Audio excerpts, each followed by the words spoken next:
नमस्कार, S prime न्यूजमध्ये आपल्या सर्वांचं स्वागत। वाशिम जिल्ह्यातून एक समाज मन सुन्न करणारी घटना समोर आली आहे। 1 वर्षापूर्वी लग्न झालेल्या आणि 8 महिन्याच्या गरोदर असणाऱ्या पत्नीचा दोरीने गळा आवळून खून करण्यात आला आहे। हा खून दुसऱ्या तिसऱ्या कुणी नाही तर एका भारतीय लष्करातील सैनिक असणाऱ्या पतीने केला आहे। या खुनाचं कारण देखील आता समोर आलं आहे। कारंजा शहरातील शिवनगर येथे दीपाली ज्ञानेश्वर मदने वय 25 या 8 महिन्याच्या गर्भवती महिलेचा संशयास्पद मृत्यू झाल्याची घटना समोर आली होती। त्यानंतर संबंधित डॉक्टरांनी पोलिसांना दिलेल्या माहितीवरून आणि या महिलेच्या भावाने केलेल्या तक्रारीवरून कारंजा पोलिसांनी केलेल्या सखोल तपासातून या महिलेची आत्महत्या नसून ही हत्या असल्याचं उघड झालं आहे। नेमकी ही हत्या का केली, या मागचं नेमकं काय कारण होतं हेच आपण जाणून घेऊयात। दीपाली ज्ञानेश्वर मदने आणि ज्ञानेश्वर मदने यांचा 24 मे 2025 रोजी मोठ्या थाटामाटात लग्न करून दिलं होतं। ज्ञानेश्वर मदने हा भारतीय लष्करामध्ये जवान होता, त्यामुळे दीपालीच्या कुटुंबियांनी आपली मुलगी आनंदाने दिली होती।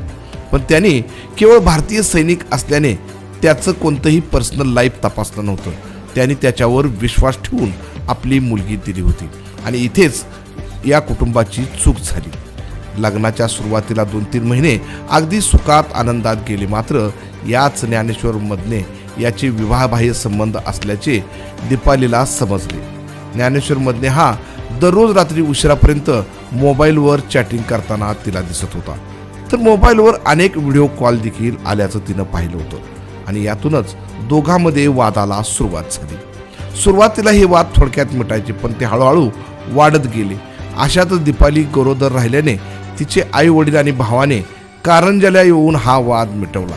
त्यावेळी ज्ञानेश्वर मदने याने माफी मागून अनैतिक संबंध तोडून टाकतो असे सांगितले होते, मात्र त्याची विवाहबाह्य रासलीला ही सुरूच राहिली। मागील काही दिवसांपूर्वी दीपालीच्या 7व्या महिन्याचा कार्यक्रम पार पडला आणि आता ती डिलिव्हरीसाठी माहेरी जाणार होती, मात्र त्याआधीच तिला नवऱ्याच्या मोबाईलवर पुन्हा काही मेसेजेस दिसले आणि ती रागाने पुन्हा संतापली।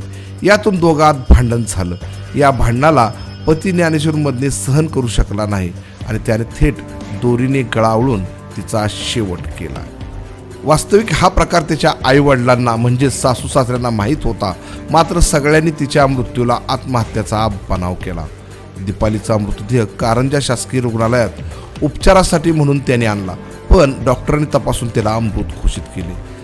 मात्र संबंधित डॉक्टरांना दीपालीच्या शरीरावर ओरबडलेल्या खुणा सगळं काही सांगून गेल्या।